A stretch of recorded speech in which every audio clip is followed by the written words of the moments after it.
بسم اللہ الرحمن الرحیم۔ ویلکم ٹو روحانی پرواز۔ روحانی پرواز میں ایک نئے وظیفے کے ساتھ، ایک نئے خوبصورت عمل کے ساتھ ہم آپ کو خوش آمدید کہتے ہیں۔ سامعین، آج کی ویڈیو میں ظالم کے ظلم سے بچنے کا ایک خوبصورت عمل، ایک خوبصورت دعا آپ کی خدمت میں پیش کرتے ہیں۔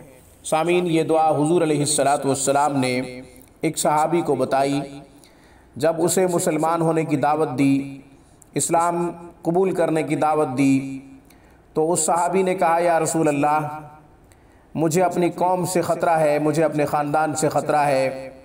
تو آپ علیہ السلام نے یہ دعا ارشاد فرمائی کہ یہ پڑھا کریں: اللہم استہدیک لا رشد امری وزدنی علما ینفعنی۔ اللہم استہدیک لا رشد امری وزدنی علما ینفعنی۔ اللہم استہدیک لا رشد امری وزدنی علما ینفعنی۔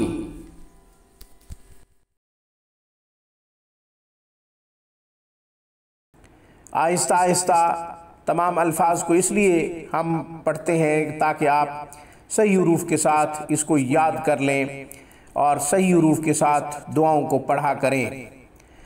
انشاءاللہ اس کو ایک مرتبہ صبح پڑھ لیا کریں، شام کو ایک مرتبہ پڑھ لیا کریں، ظالم کے ظلم سے محفوظ رہیں گے اللہ کے فضل و کرم سے اور اس وظیفہ کی برکت سے، اس دعا کی برکت سے۔